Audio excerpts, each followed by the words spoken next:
বিসমিল্লাহির রহমানির রহিম। আসসালামু আলাইকুম। পিএন ডেইলি ব্লগে সবাইকে অনেক অনেক শুভেচ্ছা। আবার চলে আসলাম নিউ আরেকটি লাইফস্টাইল ডেইলি ব্লগ নিয়ে।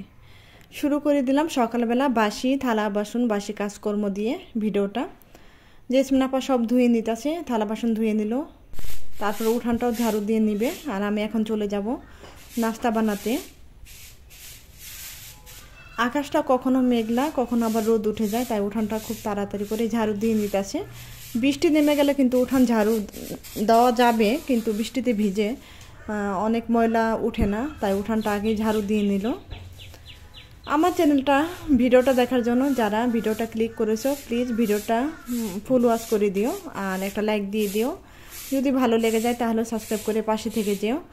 স্কিপ করে কেউ দেখো না, তাহলে কিন্তু ভিডিও ভালো লাগবে না। স্কিপ করে দেখলে অনেক কিছু বোঝা যায় না, অনেক ভিডিওই ভালো লাগে না। অনেক সময় খারাপ ভিডিও ভালো ভিডিও খারাপ লাগে না আর কি, আর খারাপ ভিডিও তো ভালো লাগবেই না, তাই বললাম স্কিপ করো না।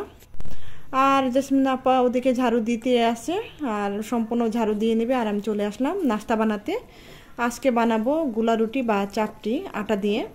এখানে পেঁয়াজ কুচি, মরিচ কুচি, রসুন কুচি দিয়ে লবণ দিয়ে আটাটা মেখে নিছি। আর এই চাপটিটা আমার বাচ্চারা আমরা সবাই পছন্দ করি, বিশেষ করে বাসি তরকারি দিয়ে খুব ভাল লাগে। আর আজকে বাসি তরকারি নেই, তাই ডিমটা ভেজে নিতেছি, ডিম দিয়ে খাবো।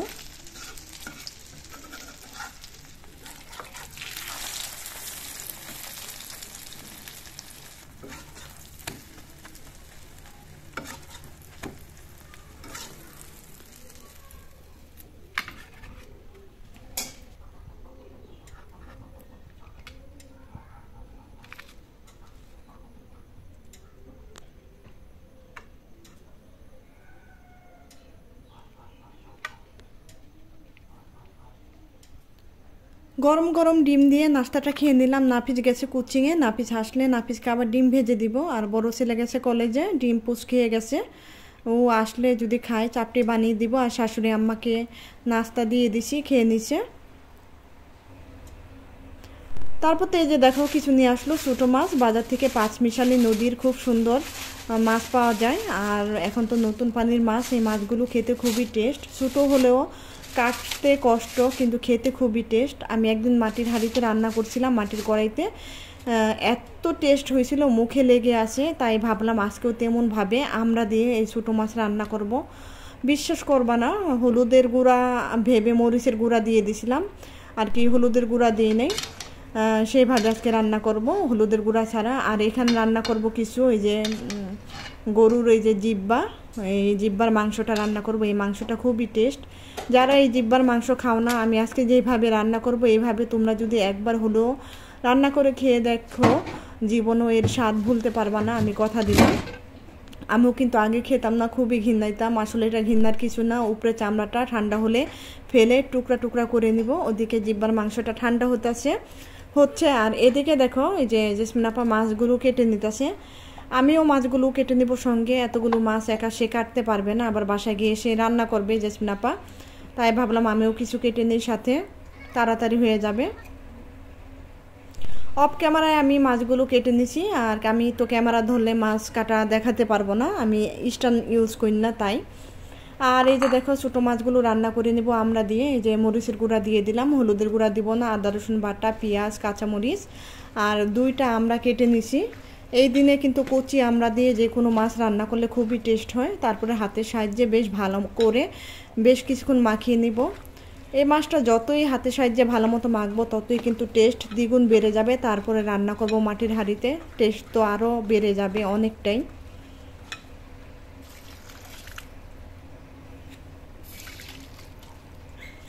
মাটির কড়াইটা আমি আগে চুলায় বসাই দিয়েছিলাম একটু গরম হওয়ার জন্য। গরম হইলে কি মাটির একটা সুন্দর ফ্লেভার বাইর হয়, এই জন্য আমি একটু বসাই দিয়েছিলাম। তারপরে এই যে হাতে মেখে তারপরে বসাই দিলাম চুলায়, একটু ঢাকনা দিয়ে দিয়ে, গরমটা তাড়াতাড়ি হয়ে যাবে। আর মাটির কড়াইটা কি একটু গরম হইতে আর কি সময় লাগে বেশি, এই জন্য আগে বসাই দিছি।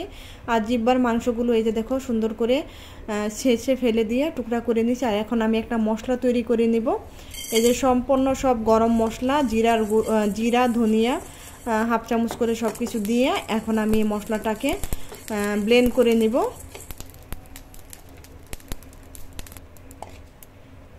মশলাটা একটু ঠান্ডা হোক। এদিকে এই যে দেখো মাছটা বলক উঠে গেছে।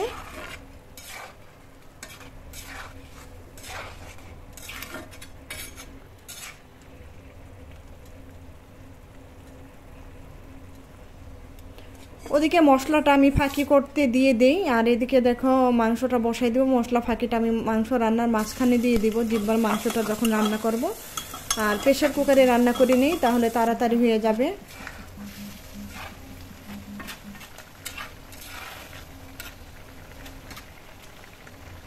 এদিকে ছোটো মাছটা অনেকটা হয়ে আসছে, একটু লেড়ে দিলাম। আর এদিকে প্রেশার কুকারে এই যে জিব্বার মাংসটা রান্না করার জন্য পেঁয়াজটা ভেজে নিলাম, দিয়ে দিলাম হলুদের গুঁড়া, মরিচের গুঁড়া, আদা রসুন জিরা একসঙ্গে বাটা, আর পরিমাণ মতো লবণ। এখন মশলাটা একটু ভেজে নিলাম।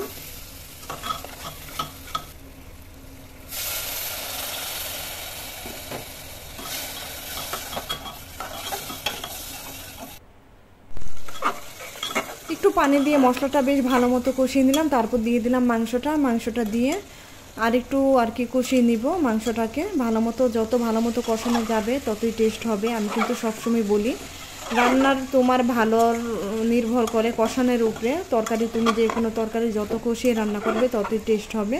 আর এদিকে মাংসটা কষানো হোক, ওদিকে আমি একটু আমরা মেখে দেই বড় ছেলেকে। বড় ছেলে কলেজ থেকে এসে পড়ছে, অন্য কিছু খাবে না, আর শরবত খেয়েছে, আর একটু আমরা খাবে।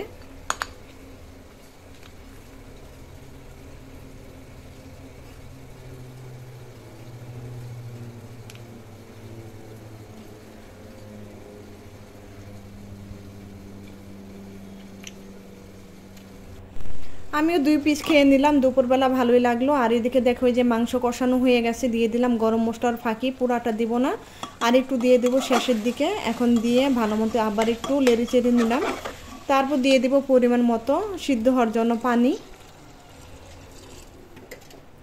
পানিটা দিয়ে প্রেশার কুকারে সিটিটা দিয়ে বসাই দেই। 5 হইতে 6 বার সিটি হলে আর কি আমার মাংস রান্নাটা হয়ে যাবে।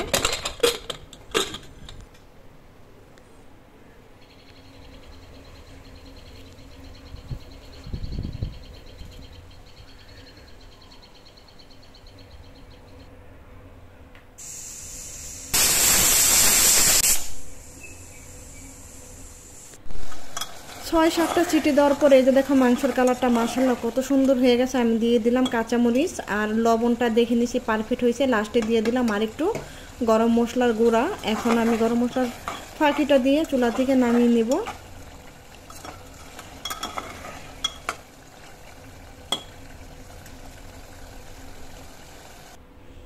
মাশাআল্লাহ কালারটা কিন্তু অরিজিনালি এমন আসছে, আর খেতেও কিন্তু বেশ মজার এই মাংস রান্নাটা। যারা খাও না প্লিজ একবার হলো রান্না করে এভাবে খেয়ে দেখবে। আর আমার প্রিয় গুঁড়া মাছ দিয়ে আমি সবার আগে খেতে বসে গেলাম। আর এই গুঁড়া মাছ হলে আমার কাছে আর কিছু লাগে না। আর মাশাআল্লাহ আল্লাহর কাছে দোয়া করছিলাম যে আল্লাহ ওদিন যে টেস্টটা চেয়েছিলাম তেমনই যেন হয়। তারপরে দেখলাম অরিজিনাল অমনই হয়েছে। এক রান্না অনেক সময় দেখা যায় রান্না করলে অনেক ভালো লাগে, পরবর্তীতে সেই রান্নাটা করতে গেলে কিন্তু অনেক সময় দেখা যায় ভালো হয় না। তো আল্লাহর কাছে দোয়া করছিলাম ঠিক তেমনই হয়েছে রান্নাটা, আল্লাহর দরবারে শুকরিয়া।